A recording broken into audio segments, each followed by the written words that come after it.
Hi, I'm Sarah with Crafty Creatures, and today we are making the monster silhouette painting from your Keep 'em Busy box.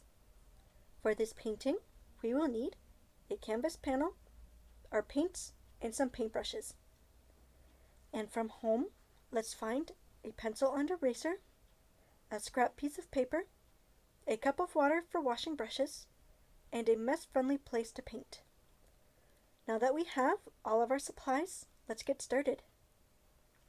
This is going to be a really creative painting. You will get to make a lot of choices about how your painting is going to look. Or, if that makes you a little nervous, you can copy mine and follow along with me. The choice is yours. First, you're going to pick your favorite monster or one you'd really like to draw. Pick something that isn't going to be too complicated though. I'm going to choose the Loch Ness Monster for my painting. Practice drawing your monster shape on the scrap paper. For this painting, we will be only drawing the silhouette, which is just the outside line with no details on the inside, like eyes or limbs, that sort of thing. Once you're happy with how you're drawing your shape, draw it onto your canvas. But make sure to draw light, that way you can erase anything you're not happy with. If your monster is really long like mine, you might want to lay it landscape so that your panel looks longer than it is tall.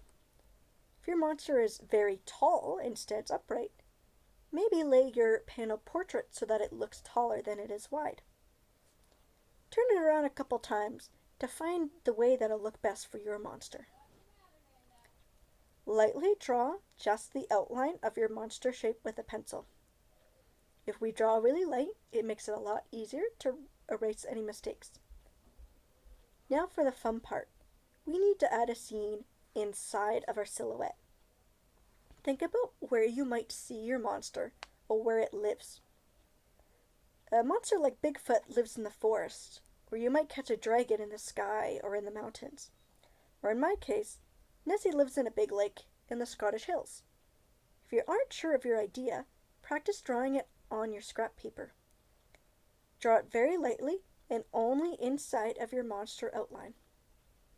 For an added bonus, try to include your monster somewhere in your scene, maybe even hidden. I'm going to add some hills in my lake with just a little Nessie head sticking out of the water. Once you are super sure of your drawing, it's time to start painting. You have two options for the background. We can leave the space around the outside of our monster shape white, or we can paint it black. Think about what will look coolest with your scene. I'm going to paint mine black, since my scene is going to be fairly light. Then it'll have some really cool contrast. Next, we're going to paint our scene. Start in the background of the scene and work in layers. Big areas first, and smaller details later, after that first layer has dried a bit. If you want more challenge, try just using the colors of your monster. Or maybe pick only 3 colors in their tints and shades. Colors that are lightened with white are tints, and colors darkened with blacks are shades. I'm going to challenge myself to just using tints of bluish green, and maybe some shades too.